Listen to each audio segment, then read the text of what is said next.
How's it going, everybody? Welcome back to Weird with Webster. I am Jackson Webster, and I'm joined today by Anna De La Cruz. Anna, how you doing? I'm doing well. Thank you for inviting me. How are you? Good. So I wanted to talk about Women's History Month today. So women in sports was going to be our main topic today. So how important to you is representation in having women's in sports? Women in sports is the main reason why I got involved into sports journalism, because when I started watching Dodger games as a kid, I loved watching Alana Rizzo. Of course, loved watching baseball, but Alana Rizzo was the main reason. I was like, okay, that's something I'm really interested in, and that's something I would want to do one day. Mm-hmm. So seeing Rizzo all that time, she was your inspiration. So many people, so many broadcasters have inspirations. So Rizzo was yours. Why do you think she was your inspiration? Just because of how good she is at her job to this day. She's just so professional. She always knows what to talk about, doesn't make the players feel uncomfortable. Mm-hmm. And she just presents herself so well. Her work is so great all the time. All right, so we'll get back to that conversation in a little bit, but for now, we're going to talk about the history of the WNBA. So, since it is Women's History Month, the WNBA was officially founded on April 24th, 1996, as it was approved by the NBA's Board of Governors. At the time, it was competing with the ABL, or the American Basketball League, which would go on to cease operations in 1998. It came on the heels of a heavily publicized run in the 1996 Summer Olympics, in which the women's basketball team won the gold medal and featured players like Cheryl Swoops, Lisa Leslie, and Rebecca Lobo, just to name a few. And before play could start, according to the WNBA website, 8 teams were announced for the league's inaugural season. The Eastern Conference consisted of the Charlotte Sting, the Cleveland Rockers, the Houston Comets, the New York Liberty, and while the Western Conference was comprised of the Los Angeles Sparks, Phoenix Mercury, Sacramento Monarchs, and the Utah Stars. So what do you think of those team names? Well, some are kind of around today, I see. Mm-hmm. So, yeah, they have some history behind them. It's cool to see how long they've been in the league. Mm-hmm. I really like the Cleveland Rockers name. I think that's what the baseball team should have gone with. But instead of the Guardians. Yeah, instead of the Guardians. Yeah. But anyways, on January 16th, 1997, the first 16 players were assigned to teams, and on February 27th, an Elite 8 draft added 2 more players to each team, increasing team rosters to 4. The Comets selected Tina Thompson, the Pac-10 Conference leading scorer, with the first pick of the inaugural WNBA draft, and Margot Didek, a 7'2" center from Poland, was selected first in the 1998 draft by the Stars. And the 2-time Associated Press Women's Basketball Player of the Year, Shamik Holdskala, was the Washington Mystics' number 1 selection. So a bunch of players going to a bunch of different places. Now, the first player signings were announced on October 23rd, 1996, with Cheryl Swoops and Rebecca Lobo joining the league. Of course, on that gold medal team, they were, instrumental to starting the whole league. And the duo were soon followed by Ruthie Bolton, Lisa Leslie, Cynthia Cooper, and Michelle Timms, the first international player, and many more WNBA hopefuls. So all these women getting a chance to play basketball is something that we haven't seen a whole lot in the history of sports, is women getting the chance to play the sport that they love professionally. There's obviously college athletics, but they only go so far. We currently don't have a professional women's softball or baseball league like we did back in the 40s when, they started that whole league basically because the men were at war. But, that was really popular up until the 50s. What other, leagues or things would you like to see for women in sports getting an opportunity to play? Definitely a softball league, because I know I played softball in high school, and a lot of girls just kind of give up or don't choose to go to college because they don't really have anything to do after that. They can put in all this work, get the free education, but after that they're just okay, what's next? Mm-hmm. A lot of them a lot of players go on to coach or go on to find something to do within the game, or maybe even play for Team USA, but they don't have something how Major League Baseball has for their guys, or the WNBA has for the girls. So I feel like a professional softball league would be really fun. Yeah, I was gonna say not a lot of people make the Olympic team, so they're forced to go somewhere else. And obviously Jenny Finch is the most notorious, you could say, because she just strikes everyone out. She's feared by major league hitters. She's awesome. But she's kind of made a whole career out of it. Not many other people can name many softball players, and I think that's something that should hopefully change if a league were to start up. And maybe the MLB could get on that and like how the NBA started the WNBA, it would be cool to see, opportunities for women open up like that. Yeah, and the guys have respect for the girls because a lot of the MLB guys are scared to face Jenny Finch because they know she'll strike them out. I love the video of Albert Pujols just getting blown away by Jenny Finch, and she still today she's doing the celebrity game every year, and she always throws one pitch to someone, whether it be a celebrity or anything else, where she just blows it by him, and it's awesome to watch. But anyways, from there, the WNBA would expand to 16 teams. We now have 12 today, but the WNBA would have its first game in June of 1997 when the New York Liberty took on the Los Angeles Sparks, and the Liberty would win 67-57. And the Liberty actually appeared in the first finals that year, but would lose to Cynthia Cooper and the Houston Comets, the first of 4 straight championships to open the league for the Comets. So they were dominant, just absolutely dominant to start the league, and they were led by Cheryl Swoops, Tina Thompson, and the 4-time finals MVP, Cynthia Cooper. So she went to 4 finals, won all 4 MVPs. That's the way to start. And then in 2001 and 2002, Lisa Leslie, who also recorded the first dunk in WNBA history in 2002, won back-to-back championships with the Sparks, and teams were not all owned by the WNBA, and the NBA, which would lead to some teams folding as they kind of opened up the market to outside owners. So it's unfortunate to see that, a couple of these teams who had success, and this would eventually happen to Houston, they would fold because they were unable to find ownership. So why do you think they were unable to find ownership? I guess you could, I would think that guys just didn't want to have that girls team. So, it's kind of unfair because, if you see today, anyone would be willing to pick up an NBA, an MLB, and NFL team, without a doubt, without even thinking about their decision. But I feel like the fact that it's a WNBA team, they don't know how much potential these girls have. They don't know how they play the game, maybe. Just something like that. But that sucks. For sure. And then in 2003, there was a small strike that led to some negative publicity, and the Sparks were not able to three-peat as they were upset by the Detroit Shock, who had went from 9-23 in 2002 to champions in 2003. So quite the impressive turnaround there for the Shock.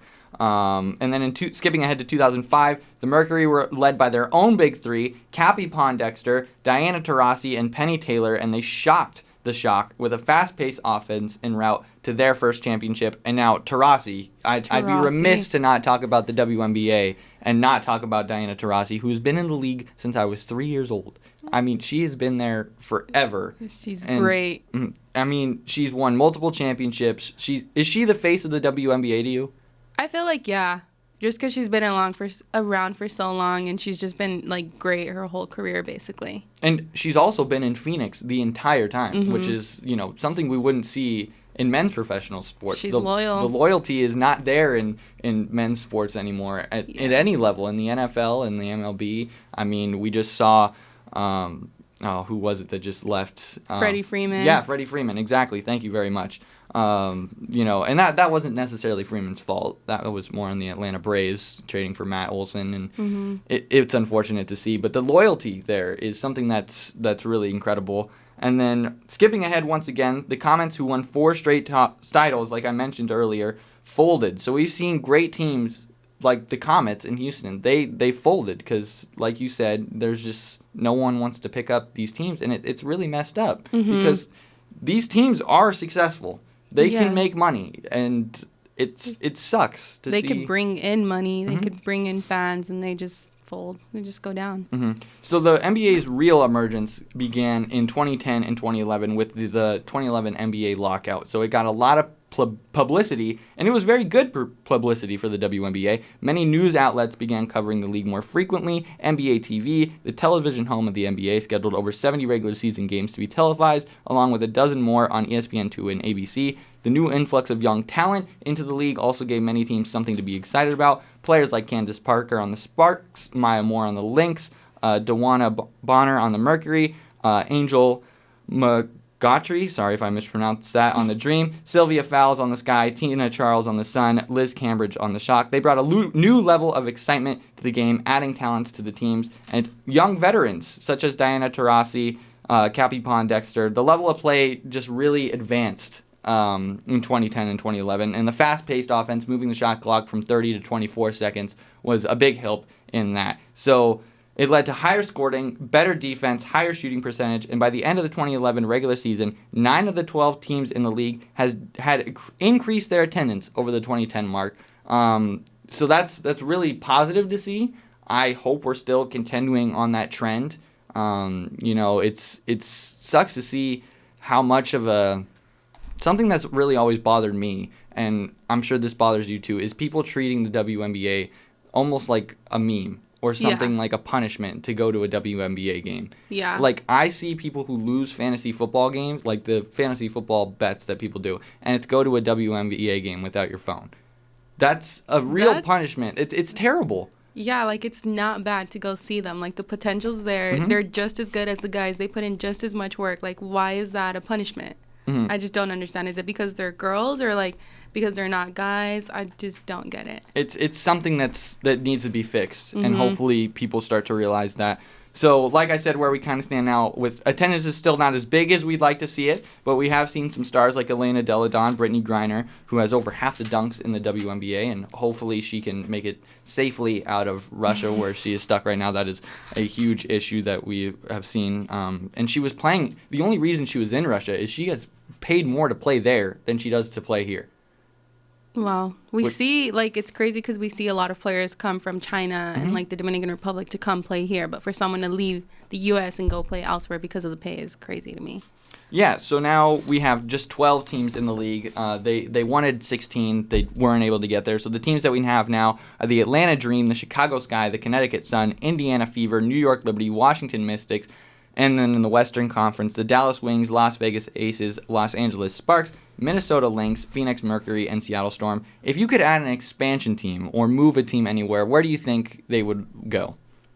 Probably. Do they have a team in Florida, did you say? They do not have a team in Florida, I feel like Florida would be a good market because, like, California, Phoenix, Florida's pretty big. I don't know. Well, I don't know because, like, with their baseball, they're not great. But I feel like the Marlins always. Yeah, they're not great, but I feel like they have like the potential to be good. There was a team in Miami before they folded. They were called like the Miami Soul, and when the new ownership was brought in, that's when they kind of struggled and eventually folded. But for me, I want a team, and I know this is extremely biased. I want to see a team in Philly. In Philly, I need a team in Philly. I want to go to the Philadelphia Bells games. I don't know. That's just one team name. That would be cool. They also had a team in, I think, the ABL, which folded kind of before the WNBA start, called the Philadelphia Rage. And I was like, oh, that's awesome. I mean, we need a team back in Philly. To think that the fans there would not support them is crazy because, if you play well, the fans are going to come out in Philly because we're pretty much starved for a championship in any sport at this point. But, yeah, so... The WNBA stars today, like Sue Bird and Brianna Stewart, are on Seattle. Candace Parker still playing in Chicago. Taurasi, the GOAT, still playing here in Phoenix. So still a lot to look forward to in the WNBA and a lot to watch coming into the next season. Mm-hmm. They'll be great. Like, all these names, they're going to be good. Like, I don't see why people aren't watching the WNBA more. Mm-hmm. Exactly. So switching gears a little bit, I know you wanted to talk about more about women's in sports. So what are some things that we should be looking for? Definitely more women in sports broadcasting here in Cronkite. I've seen a lot, like not a lot of girls, but I've met a lot more girls like interested in the industry and just like willing to go out there. And like we get told, like not get told, but like it's like, oh, like you're a girl in sports. Like, do you even know what you're talking about? And like a lot of these girls can be like, yeah, like I probably even know more than you do. Like we also grow up watching the game, playing the game. So, like, just because we're girls doesn't mean we don't know about it as well. So I definitely see more women, like, becoming interested in, like, not only playing it, but broadcasting it. And I would like to see a little more coverage on women's sports, but we'll see how, like, those contracts go. Mm-hmm. Like the NWHL now, the hockey league that we have going on, they've started kind of expanding and stuff like that. But back to your point about how you guys are constantly questioned about how much you know, the gatekeeping that constantly goes on. How annoying is that to someone like you who obviously clearly knows her stuff? And, how can people be better in that regard?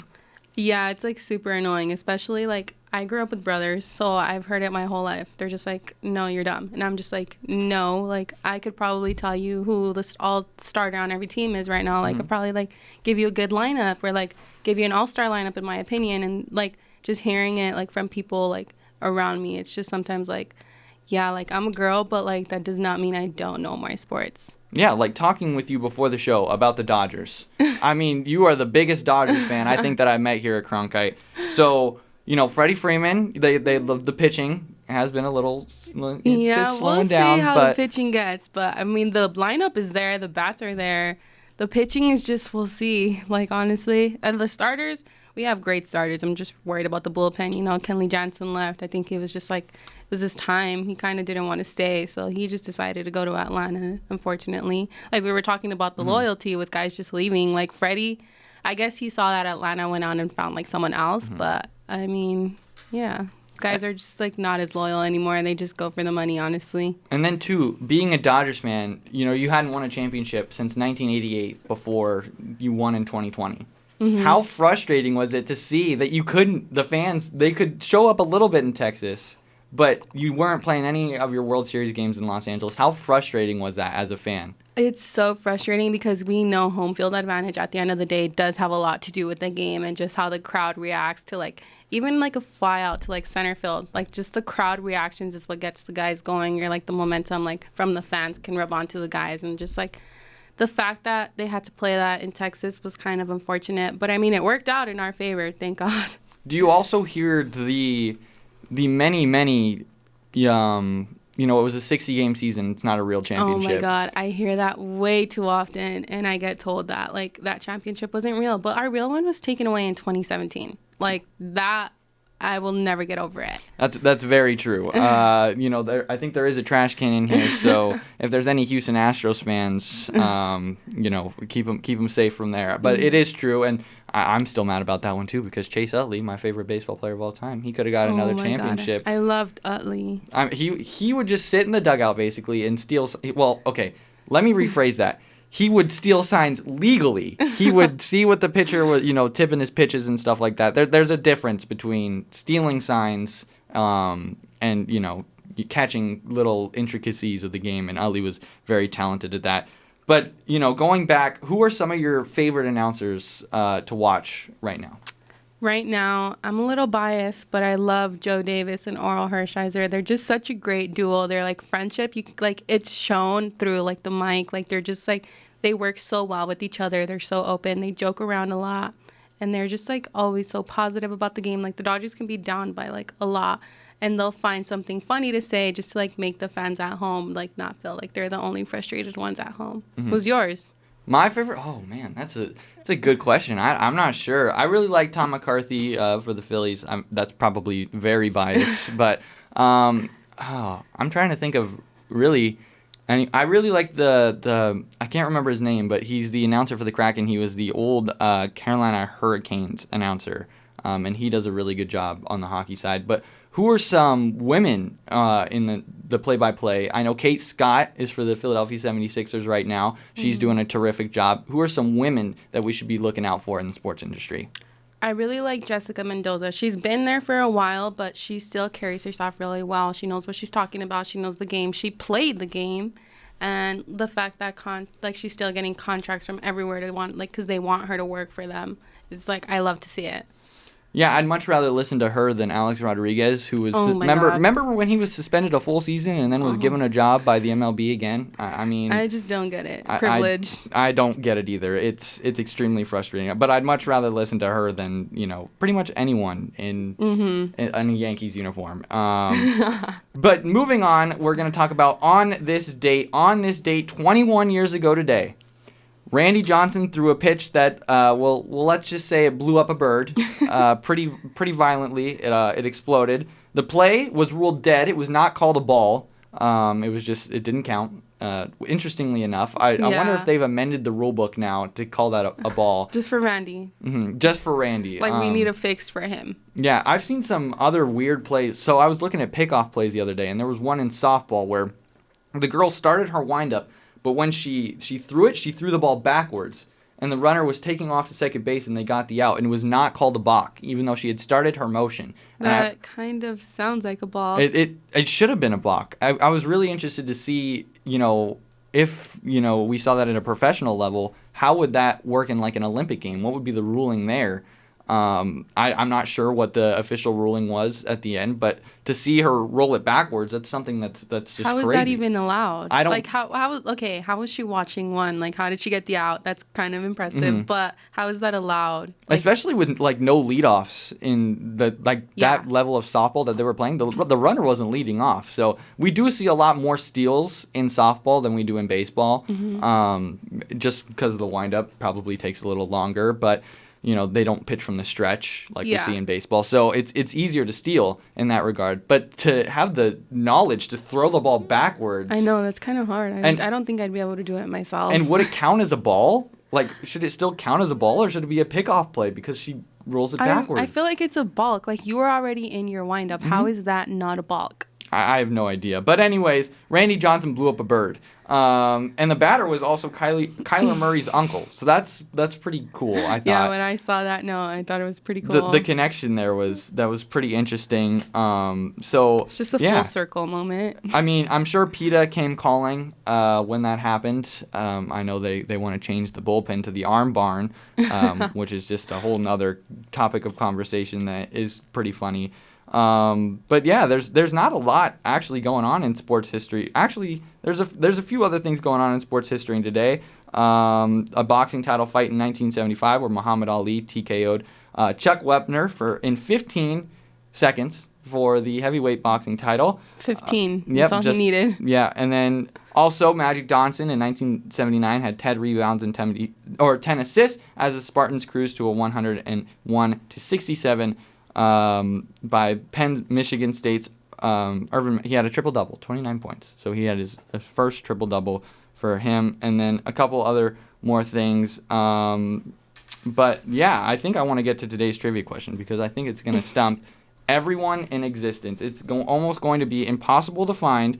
I don't think anyone's going to get it today. And I don't think so. Just looking at it, I didn't even know this existed. I've been purposely trying to make them harder because my good friend Adriana Dupadre, who leads the scoreboard right now, she has 5. I think the next closest is Zach Wargo.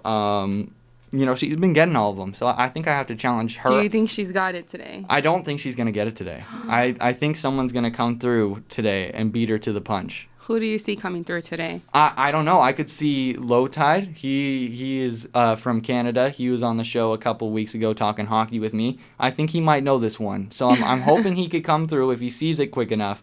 So the question is, who is the all-time leader in home runs for the All-American Girls Professional Baseball League? And you said you didn't even know it really existed. No, I didn't. I had no idea. Yeah, so just a little bit about that story. In the 40s, when the men were off at war, they started a baseball league, and it's basically like a league of their own. They had the tryouts at Wrigley Field. It's called something different in the movie, but they had to wear those skirts, which could not have been comfortable to play baseball in at all. They looked really cute, though. They looked cool, but I love them. The sliding, I can't imagine how much they would have damaged their leg. And yeah, ouch. The quality of baseball was really good, and also in a league of their own, the manager, played by Tom Hanks, is actually based off a former baseball player who played for the Philadelphia A's. His name is Jimmy Fox. He was one of the best power hitters, but I don't know if he managed a team, but he was basically known as being what Tom Hanks' character was in that movie, basically a drunk guy and who was saying, "There's no crying in baseball," and there's no crying in baseball. That's the quote. And also in Cooperstown, there's a pretty cool exhibit that they show at the end of the movie too. It's a real exhibit with all the stats and the uniforms and stuff. Yeah. So getting back to the question, who is the all-time leader in home runs for the All-American Girls Professional Baseball League? Any guesses? No clue. Not even. I have no idea who played girls professional baseball. There is some big names. Dottie in the movie, she was real. So we have like Alice Pollitt, Maud Nelson, Rose. I don't even know how to pronounce that game. I'm sorry, Ruth Richard. But there were some really talented ball players there, and I believe one of them. I don't know if she played in the All-American Girls Professional Baseball League, but she became a scout for the Phillies. Not long after. She has a pretty amazing story. Maybe I'll have to tell that one sometime. But she basically ran the Phillies scouting department for a very long time. I'll try to find her name here really quick. Edith Houghton. She was basically all over the scene. there. So, yeah, that's the trivia question for today. And I'm going to go with Ruth. You're going to go with Ruth? Mm-hmm. Okay. Just like a guess. That's a good guess. It is not. I'm not going to tell you who it is for now. I mean, you could probably see on the screen. But it's too far. Oh, okay. Well, that's good. But anyways, I will tweet that out on Twitter. First person to get it will get a point. Like I said, the prize is a player jersey of your choice. Any sport, could be hockey, baseball, basketball, even the MLS.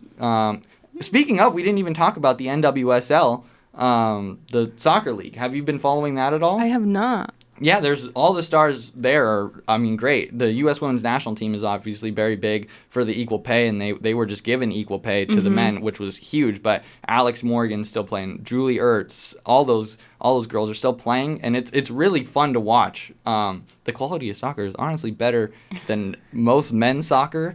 So there's a couple teams out there. I know there's not one in Phoenix yet. I don't know where all the teams are. I'll have to look that up. NWSL teams. There's some really, really talented teams. Chicago has a really good team. The Portland Thorns are very well known. The Washington Spirit, Houston Dash, North Carolina Courage, Orlando Pride's pretty big. And my personal favorite, because there's not a team in Philly, the New Jersey, New York Gotham FC. That's just a cool name. It gives me Batman vibes. It's a little biased because it's right by Philly. Yeah, yeah. And they also played a game in Philly to celebrate one of their players. That was really, really cool. But yeah, so anything else you want to add before we have to get off the air here? Thank you so much for having me. Definitely look forward to listening to your show. And you really go deep into this history, so this is really fun. I try. Like this is a lot of stuff I didn't even know about, so it was really great to listen to all of it. Well, yeah, that's why we do the show, for the people that want to learn all the stuff and before they go into the newsroom, so they can be the historian in the newsroom. But anyways, that's going to do it for us here today. Thank you all for joining us, and we will see you all next week.